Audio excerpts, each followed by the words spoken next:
A libertação dos prisioneiros do maior campo de concentração nazista completou hoje 70 anos e os sobreviventes relembram os horrores de Auschwitz. Foi um dia de tristeza e emoção para um grupo de 300 sobreviventes judeus de Auschwitz, na Polônia. Este homem mostrou um número marcado no braço, uma lembrança do horror vivido no pior campo de concentração nazista.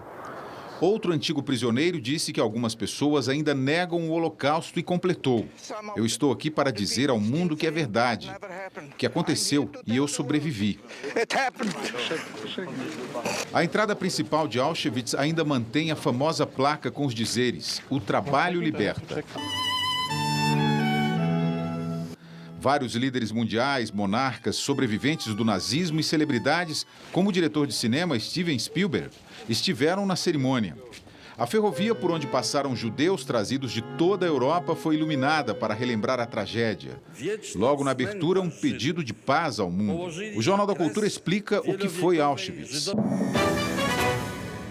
O campo de concentração foi criado na década de 40, no sul da Polônia, durante a ocupação da Europa pelos nazistas. O local é considerado o maior símbolo do Holocausto, o genocídio de 6 milhões de judeus na Segunda Guerra Mundial, no governo de Adolf Hitler. Foi no dia 27 de janeiro de 1945 que o exército soviético invadiu o local e libertou os prisioneiros.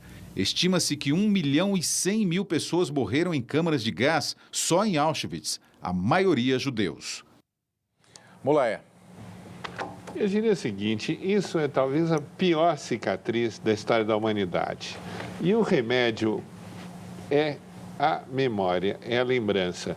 Muitos jovens hoje, a moçadinha, idade dos meus filhos, já não sabem mais o que foi o movimento das diretas em 85, não sabe que houve uma ditadura no Brasil e não sabe que houve um extermínio nos anos 40, que terminou em 45, que é uma coisa horrorosa e que nós temos que mobilizar muito as energias pela paz e para que nunca mais se repita uma coisa dessa. Pondé.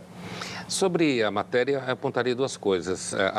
Primeiro, duas qualidades novas de antissemitismo, porque o antissemitismo historicamente sempre esteve associado à fundação do cristianismo e tal, e hoje o cristianismo superou teologicamente completamente isso. O cristianismo hoje tem inclusive uma relação teológica profunda com o judaísmo, que faz sentido uma vez que Jesus era judeu, típico da sua época. Agora tem duas coisas. Um é essa forma nova de antissemitismo que tem na França, que é um antissemitismo que vem cozinhado justamente na propaganda do terrorismo islâmico, que é uma coisa que a gente não conhece muito entre nós, mas que é o antissemitismo, não é o antissemitismo clássico, mas é o antissemitismo que vem nesse pacote da propaganda do terrorismo islâmico contra os judeus em Israel.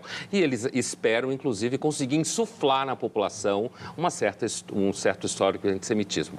E um outro tipo de antissemitismo bastante contemporâneo é interessante que ele vem pelos braços da intelectualidade da esquerda, que é um antissemitismo que você olha e não enxerga direito, que é o seguinte, que vai pela crítica direta ao Estado de Israel, associa o Estado de Israel aos Estados Unidos, identifica o Estado de Israel aos opressores e, portanto, isso autorizaria uma crítica sistemática ao Estado de Israel, mesmo que não se conheça o conflito.